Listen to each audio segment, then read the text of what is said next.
So if rhythm skating was a nation state in Canada, Livvy Skates would be that nation's capital. I met Livvy accidentally after my dad recommended I go to Calgary for a rink with some decent dance floors. It's January 2024 right now, and as of now, it's been at least a couple decades since Edmonton has had a place to skate with some decent floors. Calgary was a bit different. My dad used to go there when he needed to scratch that itch. But neither my father nor I had realized the rinks had shut down there. So I get to Calgary only to find out once I arrived. And then along comes Livvy to salvage my entire trip.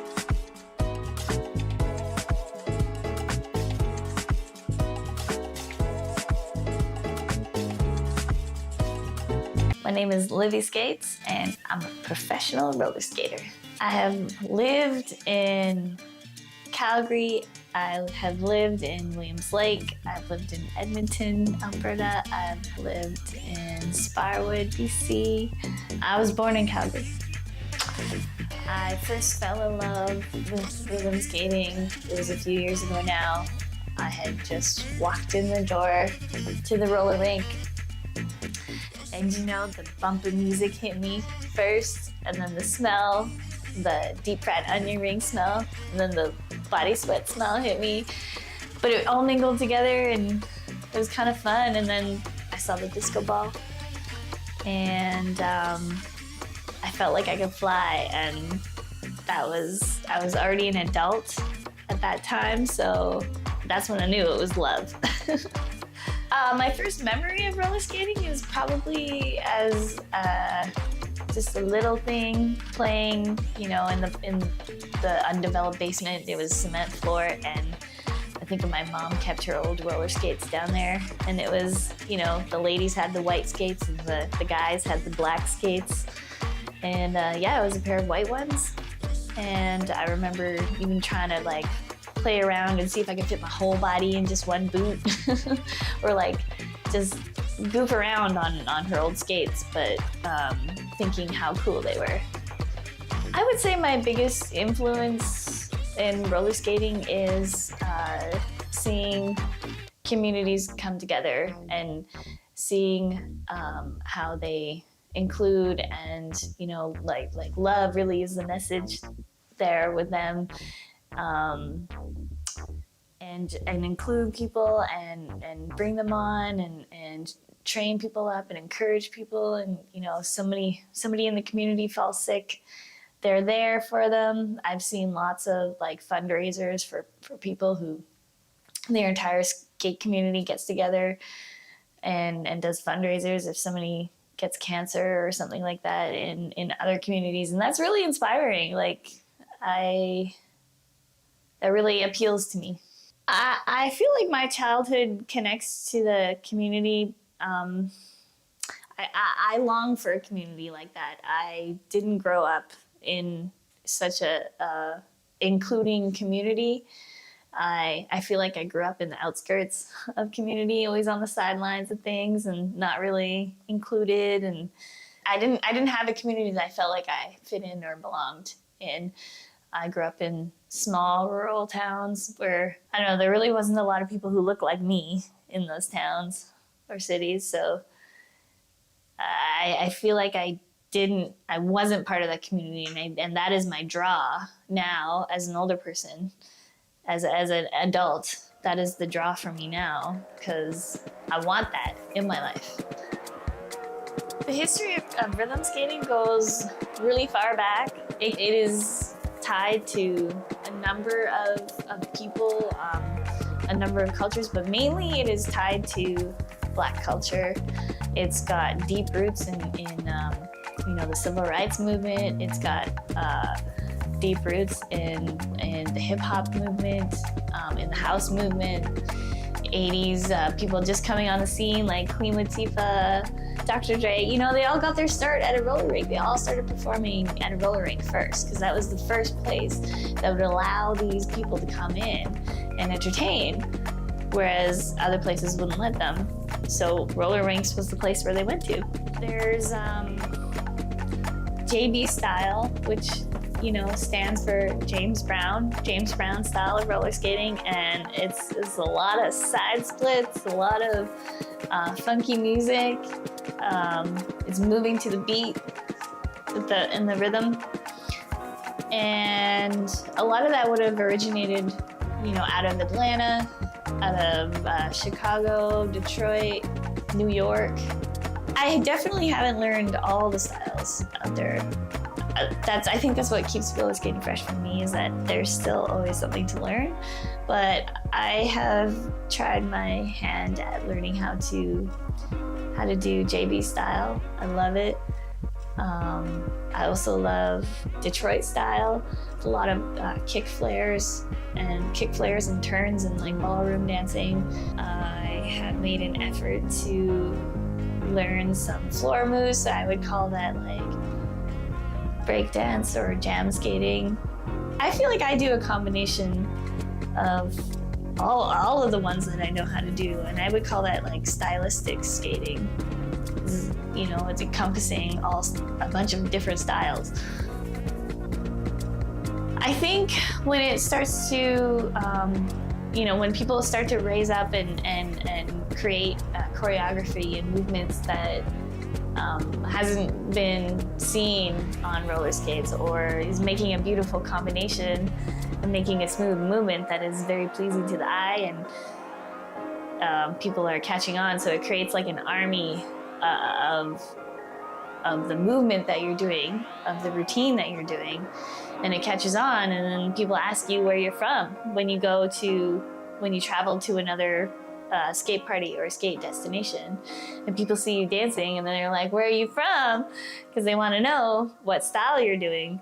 And if you say, well, I'm from Calgary, Canada, I want them to be like, oh, Calgary's like that, huh? I don't think we're there yet, but definitely working on it. I feel like I will have developed my style that gets recognized when I'm able to travel more, and somebody sees me and they're like, I bet that girl's from Canada. She skates like she's from Canada. She skates like she's from Calgary. Then I feel like my particular style will have gone viral. I have mixed feelings if somebody were to say, hey, you look like you skate from Canada now, because number one, there hasn't really been a precedent set for that yet. And then number two, do I feel so bold as to say I'm setting that style? If I had 5 skating rinks or skating spots to visit, number 1 would definitely and always be Venice Beach, California. Number 2, I would say Soul Skate Detroit. And that's more like an event than like a venue, but definitely like the birthplace of like house music and some of the first like Moody Man skate parties, which those were some of the first things that I came across when I started researching and exploring and diving deeper into roller skating, was Soul Skate Detroit, and that really inspired me. So I definitely want to visit there. And then number 3 would be Hyde Park in London. And there's a lot of amazing, like going international, the UK roller skaters, they've been around for a while. It's a mecca, it's an entertainment spot. So a lot of skaters will come there and skate with everybody in Hyde Park, and it's a vibe. It's a beautiful feeling. And then Fountain Valley in California. Number 5 would be Cascades in ATL. And then just for good measure, I would buy another ticket and I would go to the Central Park Skaters in New York and go skate with them. The culprit to taking the rhythm out the rink is a tough one, because I feel like they all play a part in taking out that aspect of the rink. But maybe the number one cause would probably be cost. Because without an affordable cost of having an affordable venue, people can't pay to go skate, or people can't pay for roller skates. I feel like that's the backbone for just about everything. And then the next culprit would be the music, for sure. You know, I don't want to hear, I really don't want to hear Macho Man or YMCA again while I'm skating around the rink, you know? I just don't. I got the job shooting Step It Up music video for Armand and Heldon. It was during COVID, and they were shooting the video in Canada, and there was not a lot of traveling internationally going on, and they had reached out to a mutual, like a fellow skater in Victoria, and it's actually Andrea from Roller Skate Victoria.